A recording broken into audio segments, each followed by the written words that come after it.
President. Senator from Iowa.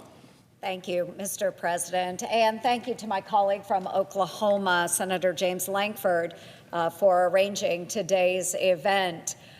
Mr. President, a winter storm shut down the nation's capital this week, but did anyone notice? Essential government employees showed up to do their jobs while the others enjoyed days off. My telework report revealed that just 6% of workers report in-person full-time. And these bureaucrats are doing anything but working. This is sadly just more business as usual. However, it's a fitting prelude to a much bigger storm that is headed this way that will sweep over this city and forever alter the way it operates.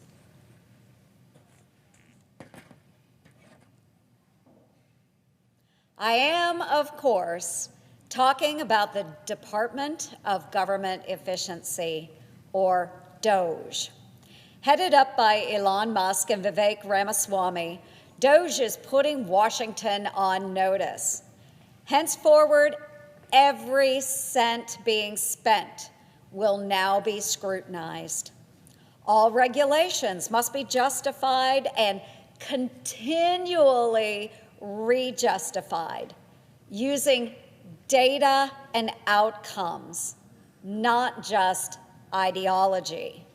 And the government works for the people, not the other way around. To support these efforts, I am honored to be chairing the Senate DOGE Caucus and working to downsize the government, which is why my colleagues and I stand here today. For that, I again want to thank Senator Lankford, a founding member of the caucus, author of his Federal Fumbles, and a true hero to taxpayers for organizing today's discussion.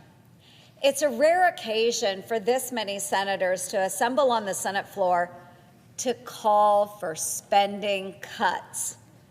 In fact, since my fellow Iowans sent me to the Senate 10 years ago to make the porkers squeal, it's been a very, very lonely fight.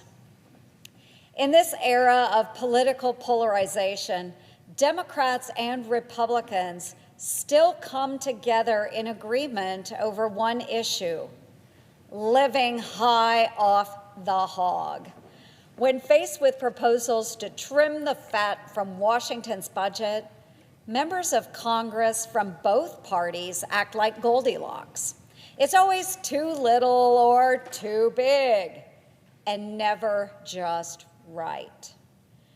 But the real make-believe of this fairy tale is that it's impossible to cut spending without causing pain. Most Americans aren't even benefiting in any meaningful way from the hundreds of billions of dollars hidden in our federal budget. In fact, Washington's out-of-control spending has been fanning the flames of inflation over the past 4 years, increasing everyday costs for families all across the country. There's no time to wait for DOGE to get to work, because even being a lame duck isn't slowing down Biden's reckless spending.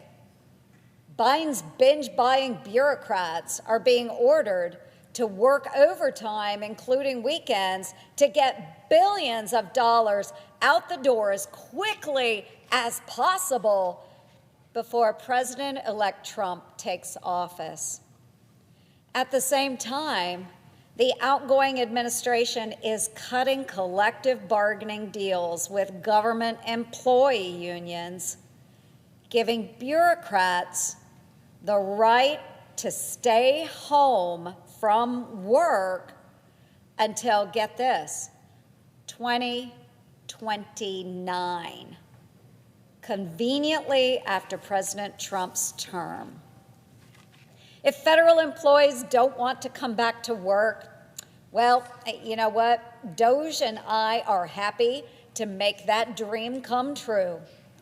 My New Year's resolution is to put Washington back to work and on a diet. This week, I am reintroducing my bills to drain the swamp by relocating federal agencies and bureaucrats outside Washington. I am also putting forward a plan with $2 trillion in potential savings, which I ask unanimous consent to include in the record. Mr. President, may I include this? Without objection. Thank you, Mr. President. My proposal includes selling off thousands of vacant and underutilized buildings, auditing the IRS to fire the thousands of employees who owe tens of millions of dollars in unpaid taxes, pulling the plug on Biden's billion-dollar boondoggles for gravy trains that never leave the station and electrical vehicle stations that aren't charging up anything but debt, bagging the swag and propaganda promoting government programs and agencies at a cost of $1.5 billion a year, and changing the composition of coins so we stop losing money, making money.